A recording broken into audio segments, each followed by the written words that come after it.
یہ جو ہر وقت نیگیٹو کی منفی باتیں ہوتی ہیں نا کہ مسلمان ممالک کچھ نہیں کر رہے عرب نے مل کے 3 دفعہ اسرائیل سے جنگ لڑی ہے، تینوں جنگوں میں شکست ہوئی ہے، اور وجہ شکست کی یہ ہے کہ پیچھے امریکہ سپورٹ کر رہا ہے. تو کیونکہ اسرائیل سے لڑنے کا مطلب ہے کہ امریکہ سے لڑائی، اس وجہ سے شکست ہو جاتی ہے. وہ 3 دفعہ لڑ کے بیٹھ چکے ہیں، کیا کریں ہم. ہونا یہ چاہیے اگر تھوڑا سا بارڈر کھول دیں نا تو پوری دنیا کے مسلمان پیدل ہی اسرائیل کو فتح کر کے آ سکتے ہیں. اتنی بڑی تعداد میں مسلمان ہیں اور ان میں جانے کا جذبہ بھی ہے کہ تھوڑا سا بھی راستہ کھل جائے تو یہ پیدل ہی ہوتے ہوتے اتنی بڑی تعداد ہے تو یہ 8-10 کروڑ تو ویسے ہی چلے جائیں گے. اسرائیل پہیاں فتح کر کے آ جائیں گے، لیکن بات یہ کہ جانے نہیں دیتے، راستہ نہیں ہے.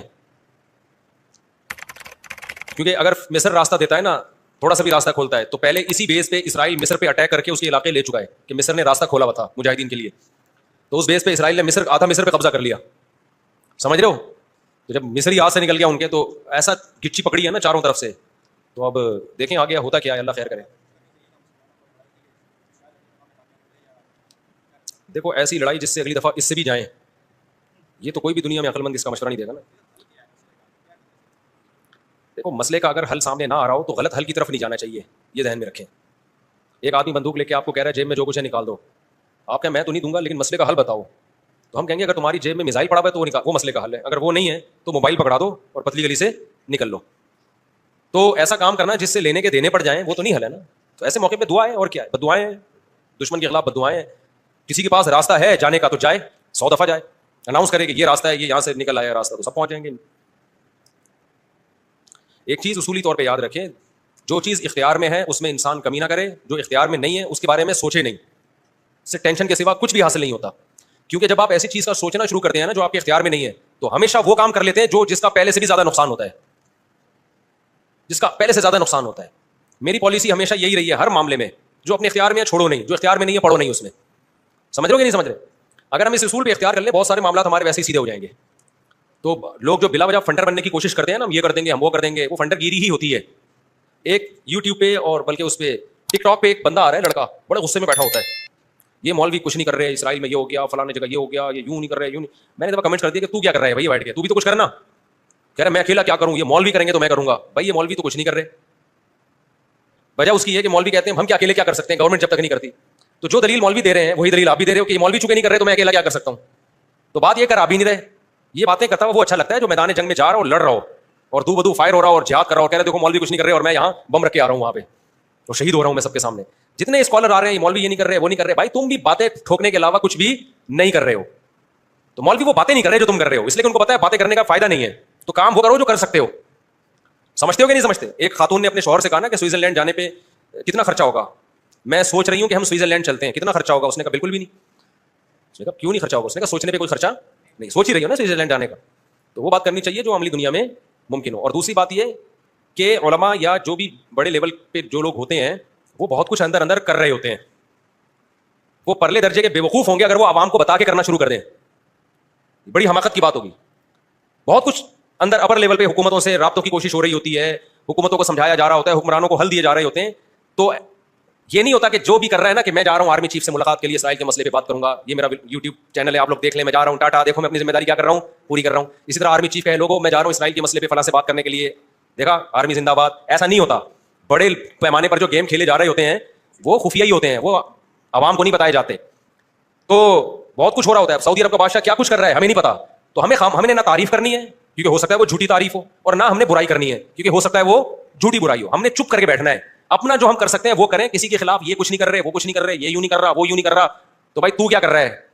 تو بھی تو یہی کر رہا ہے کہ وہ کچھ نہیں کر رہا تو یہ کچھ نہیں کر رہا تو وہ کچھ نہیں کر رہا، اور یہ تو بھی تو یہی کر رہا ہے. تو اس سے بہتر ہے کہ تو بھی کچھ نہ کرتا. کیا خیال ہے؟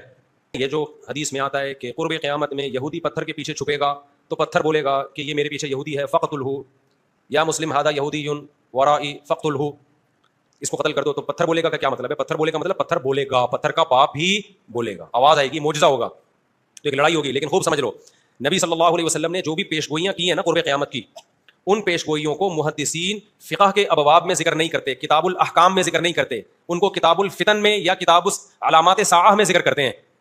احکام کا مطلب کیا ہے؟ یہ کرو یہ نہیں کرو، یہ حلال ہے یہ حرام ہے.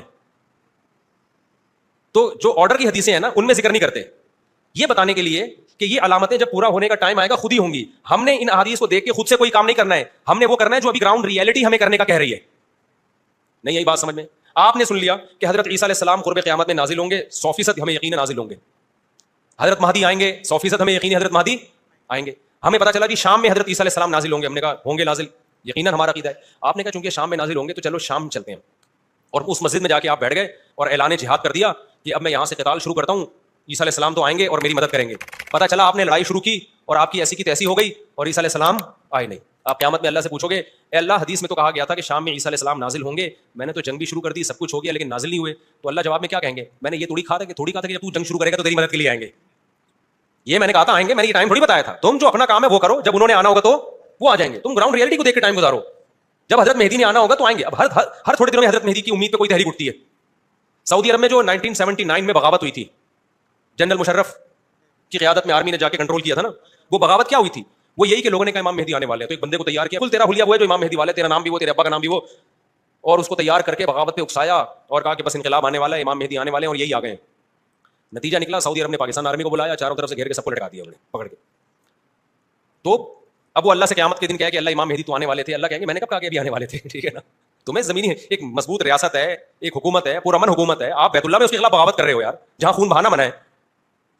احکام کی حدیثیں جب فقہا بیان کریں گے نا، اس میں علامات سعادت نہیں ہوتی. احکام کی حدیثوں میں فقہا کیا بیان کرتے ہیں؟ احکام کا مطلب جو آرڈر سے متعلق، ان میں مسلم کی حدیث ہوگی، بخاری کی حدیث ہوگی، اسمعوا واطیعوا ولو سلط علیکم رجل حبشی کأن رأسه ذبیبہ، سنو اور اطاعت کرو، تم پر حبشی غلام بھی مسلط ہو جائے. جب بادشاہ بن گیا، جب وہ حکومت کا جب حاکم بن گیا تو آپ اس کے خلاف بغاوت نہیں کرنی. مسلم کی حدیث ہے جب مسلمانوں کا ایک امیر بن جائے، جو اس کے خلاف کھڑا ہو، کائنا من کان فقتلوہ، جو بھی کھڑا اس کو قتل کر دو تاکہ مسلمانوں کا اتحاد نہ ٹوٹے. یہ احکام کی حدیثیں ہیں. سمجھ میں آ رہی ہے بات؟ تو ہم نے ان احکام کی حدیثوں کو فالو کرنا ہے، اور جو قیامت سے متعلق ہیں ان پہ یقین رکھنا ہے، ان میں امیدیں ہیں ہمارے لیے کہ ایک دن اللہ ہماری مدد کرے گا. ہم سے نہیں ہوگا تو عیسیٰ ابن مریم کو نازل کرے گا. اور عیسیٰ ابن مریم تو وہ ذات ہیں جن کا یہودی بھی انتظار کر رہے ہیں، عیسائی بھی اور مسلمان بھی. یہودی ان کو کہتے ہیں مسیح دجال، معاذ اللہ، وہ کہتے ہیں ہماری مدد کی، جو یعنی ان کو عیسیٰ تو نہیں مانتے وہ، لیکن وہ ساری علامتیں فکس کر دیتے ہیں کس پہ؟ کیونکہ ان کی کتابوں میں بھی ہے نا. تو شرارت کر کے حضرت عیسیٰ سے ہٹا کے وہ اپنے کسی نجات دہندہ کی طرف لے کے جاتے ہیں. عیسائی کیا کرتے ہیں؟ عیسیٰ ابن مریم نازل ہوں گے ہماری مدد کے لیے، یعنی عیسائیوں کی مدد کے لیے. اور مسلمان کیا کہتا ہے؟ بھائی عیسائی مذہب بھی باطل ہے، یہودی مذہب بھی باطل ہے، منسوخ شدہ مذاہب ہیں. عیسیٰ ابن مریم حق کی خاطر آئیں گے، اور حق مذہب کیا ہے؟ ان دین عند اللہ الاسلام. اور اس میں اسلام کے پاس صرف نرے دعوے نہیں ہیں، دلائل بھی ہیں. اسلام کو آپ کمپیئر تو کریں دوسرے مذاہب سے، کوئی جوڑ ہے ہی نہیں اسلام اور اسلام کے مقابلے کا. تو حضرت عیسیٰ کے نزول کا تو صرف غامدی صاحب نے انکار کر دیا ہے، ورنہ تو حضرت عیسیٰ کے تو تمام آسمانی مذاہب ان کے نزول کے قائل ہیں. لیکن کمال کی بات ہے کہ غامدی صاحب اتنی بڑی بڑی چیزوں کا انکار کر کے بھی ایک مذہبی اسکالرز اور براڈ مائنڈیڈ اور ان سے علمی اختلاف، ٹھیک ہے نا. اور رفع الدین کا مسئلہ جو ہمیشہ سے اختلافی ہے، اس میں ہم گمراہ بھی ہیں، اندھے مقلد بھی ہیں.